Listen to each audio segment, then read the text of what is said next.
Hey guys, thanks for tuning into these highlight clips from these little highlight clips from my Pokemon Red Nuzlocke that I'm doing. This is a beginning of a series I'll be doing. I'll be streaming and recording these videos to post on YouTube. I'm going to be playing every single mainline Pokemon game in Nuzlocke format. That means no items in battle. Uh, if a Pokemon faints, it is considered dead. Uh, I will only be able to catch the first Pokemon I encounter on any route, unless it is a repeat Pokemon, and I will of course be adhering to level caps throughout. Uh, as I continue to play through all the other games, I will also not use repeat Pokemon. So once I use a Pokemon in a game, that Pokemon is eliminated. It cannot be used again. So just to kind of put a little extra flair on it. Um, but yeah, and I stream on Twitch and YouTube uh, and Kick under the same monikers, Manners617. Will highlights. So I went ahead and went with Charmander. I figure he's probably going to be the most difficult to do in this version, so I decided to go with him first. Probably save Bulbasaur for the next one for blue version, and save Squirtle for either yellow or possibly even one of the later generation games like in Generation 6, like Kalos region, going there. Um, so I kind of struggled coming up with a nickname. That's another part of it. But I decided, in line with how it should be done, I went ahead and named mine. I just went, very cheesy, just plain tale. Let's named it and decided to move on. I spent way too long thinking of that name, honestly. Of course, my rival here is going to take Squirtle,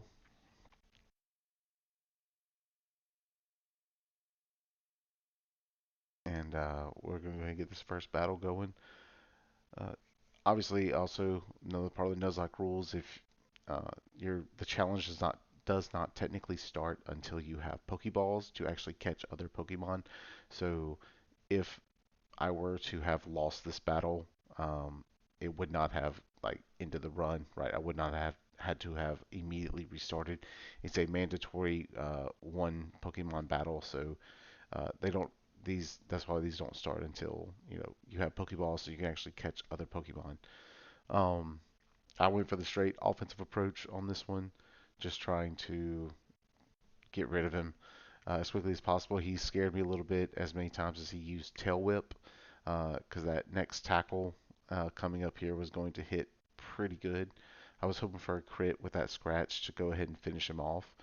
As you can see, that tackle did quite a bit of damage, and I'm not going to finish him off here. Thankfully, he went for another Tail Whip. If he had just gone with the tackle, he would have knocked me out, but he did not. So we got the win, and it gives us that one extra level, which is pretty nice. Afterwards, you just go on the normal stuff like to catch other Pokemon.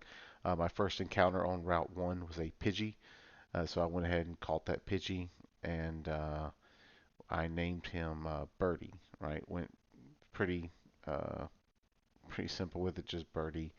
Uh, I was kind of hoping for a Rattata because I kind of wanted to save Pidgey for like blue or yellow version, but I figured we can just work with Spearow or something, another one. Next, I ran into Nidoran on uh, the route that goes towards the Pokemon League. I can't remember the actual route that one is on, but it was on that one. That might be Route 4. Um, so I called him and called a male Nidoran, named him Stinger. Uh, Nidoking, really powerful. He'll be a good one for this. Hopefully, maybe get Nidoqueen next time. I also ran into a Rattata on Route 2. So I went ahead and called him. I was actually looking for a Caterpie to try and make my fight against Brock as easy as possible. But I didn't realize that Caterpie and his line is actually an extremely low percentage chance in red version. They're more prevalent in blue version. So I went with the Rattata. I did try to catch a Kakuna in Viridian Forest, but I ran out of Pokeballs and I could not catch it, so I ended up having to defeat it, and I lost my encounter in Viridian Forest. After so I have Rattata, I named Mickey, Stinger the Nidoran, Flametail the Charmander, and Birdie the Pidgey. I trained him up a little bit, and then I decided to go for the optional encounter against your rival there in that same route area that I caught Nidoran to try and go ahead and get a little extra more experience. They're all same level, all level 9. His Squirtle is going to be level 8 or 7, I believe, though. So, but I led with uh, Flametail just to go ahead and try and take. I knew he was going to lead with Pidgey. I knew it would not be his Squirtle that he led with, so I went ahead and went with Charmander to get him out. As you see, Pidgey actually did pretty good, decent amount of damage to me. I kind of got a little worried there towards the end, but I pulled it out. I went ahead and swapped to Stinger for Squirtle. I hit him with a Leer just to kind of bring that defense down just a little bit, and went in with the Horn attack. Pretty good, pretty decent attack here to go ahead and finish him off. So, uh, and there's the bubble, and then I'll finish him off with a crit here. Of course, you know how the crits come in these times with the super low health. Next, I decided to go on to Pewter City to take on Brock in the Rock Gym. I had already trained up my Pokemon towards the level cap. Everyone was 14 except for Flametail. He was 13. My strategy here was just going to be to basically stat block them all the way. Uh, I led off with Birdie. So I was just going to spam Sand Attack at him at Geodude. All he knows is Tackle, so he's not like he's super threatening, but he does do a little bit. Or I'm sorry, he also knows Defense Curl, but he does do a little bit of damage with that Tackle. As you can see, like that Steve on a crit barely does anything really. So I ended up switching out a couple times to Stinger and then Flametail.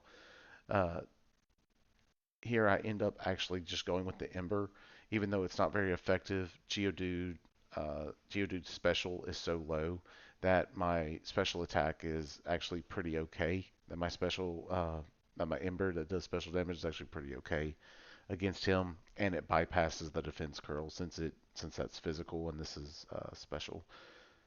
So I'll go ahead and take him out, and afterwards, I believe, yeah, it was enough to level him up as I thought. And so of course next is Onyx, and Onyx has a few abilities. He knows Tackle, Screech, and Bide.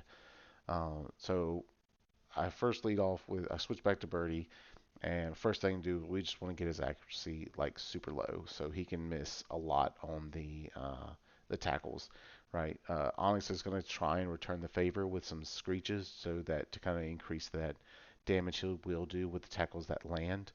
But I end up getting in 5 good sand attacks on him before he can actually really do anything. He does hit a couple tackles here and there, but they don't do a whole lot.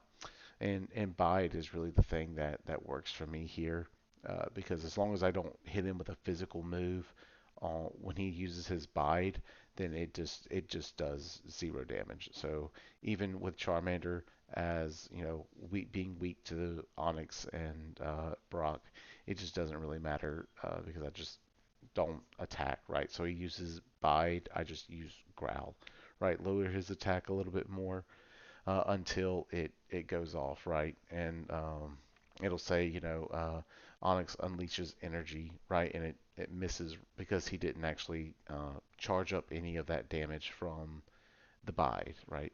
So I keep scratching like an idiot here when I just need to go back to doing the Ember strat, because once again his special is so low that it is that it really, even though once again Ember fire type is not very effective against it, it doesn't matter because of just how awful his special is, right? But no, I decided to just keep brute forcing it with Scratch for some reason. But um, So I don't know why I didn't go with the Ember like I should have. That would have been the smarter thing to do in that situation. But it all worked out. The strategy worked out pretty well. I hit him. I did hit him with a bunch of leers. So from Stinger. So I got through Route 3. There were a bunch of trainers in there, leveled up a little bit. I decided I was going to go for a Jigglypuff, and it's a super low encounter chance. It's only like a 10% chance of spawning between that, a Pidgey, and it could have been I think a Spearow. So I could have gotten one of those, but I ended up finding the Jigglypuff that I wanted, actually wanted it, and ended up, of course, one-shotting it with a crit tackle. So, rip that encounter. I decided to skip on the Magikarp. I will get him at a later date. I want to save Gyarados for another game. So I just go ahead and head on into Mount Moon, and I catch my next Pokemon is a Zubat. I go ahead and get it to get another flying type plus the poison, so which I don't mind. And something else, he knows some abilities that are pretty good against grass types. Especially since Gust in this game is considered a normal type attack and not a flying type attack. So yeah, I catch the Zubat and I name him Batty after the uh, after Robin Williams' character from Fern Gully. Just thought about it. Uh, got a little bit further through Mount Moon, and Flametail ends up evolving into Charmeleon. So we got him up to 16. As you can see, our level cap is now increased to 21. So I will be managing that a little bit better, easier, or more, I should say, because there's going to be a lot more trainers and stuff to get in between here and the next gym. I highlighted this battle because of how it kind of got a little bit dicey for me. I was a little worried when I first encountered it because I was like, oh wait, my guys are kind of hurt, and once again, I don't really have a team, any Pokemon that can readily handle rock types. It was also super late when I recorded this, so that's why you probably see me like yawn a lot or anything. But I went ahead. I'd grind up Batty a little bit, and I went with the supersonic, the confusion method, and then just kind of came in with some of the other Pokemon to kind of just chip away at them at the Geodudes who are using these defense girls. I think I finally decided I would go to back to Charmeleon to Flametail to just Ember them. I think I also taught him Mega Punch because I thought Mega Punch would be like a fighting type move. Mega and Punch. Why would it not be a fighting type move? Well, I forgot. It's one of those Gen 1 things where even though it sounds like a fighting type move, it's actually just a normal type move. Kind of like the Gust with Pidgey, right? You would think the attack Gust is a flying type move, but is actually a normal type move in Gen 1 here, right? So I just tackle him with the sand attack method, just like before, like when I fought Brock, because this hiker is also going to have an Onyx as well. So I think it's about the same level, maybe a little higher. I can't quite remember. But you see, I apparently can't learn from before as I keep going in with these physical moves. Now his Hyper Fang does pretty good. Hyper Fang's a pretty strong attack, so it does bypass a good bit of his defense, even though it's not very effective, thanks to the level difference. Um, Here they kind of got a little worried right here, especially after that miss. A crit tackle by a Geodude would have been pretty dicey, but it handled it. So here's the Onyx. I'm going to bring Batty back out, and I'm going to hit him with a Supersonic to confuse him, and he's actually going to get some pretty good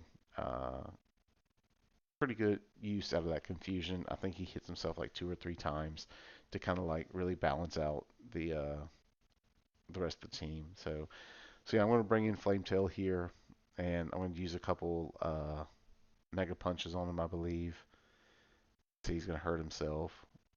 And yeah, hit him with the Mega Punch, which does okay. Well, not very effective, doesn't do great.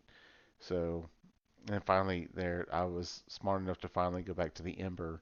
As you can see, it does a lot of damage. ton more damage, even though it's not very effective due to Onyx's special just being just astronomically low in this game, right? After this is when I decided I was going to kind of just take a break. I went back out of Mount Moon. I'm still at the beginning. I've got through a lot of it though, and when I go back to it, I'll be starting back off in the beginning of Mount Moon. So if you're interested, come hang out and check out the stream. And if you're interested, check out the videos. Right, you can see on the end of the credit these you can follow me on Twitch, on Kick, and on YouTube as well. That'll be linked in these videos. Uh, I hope you enjoyed the highlights. Hope you enjoyed the commentary. I enjoy doing this. I'm having a lot of fun. So I hope you all enjoy watching it and listening as well. Thanks, guys.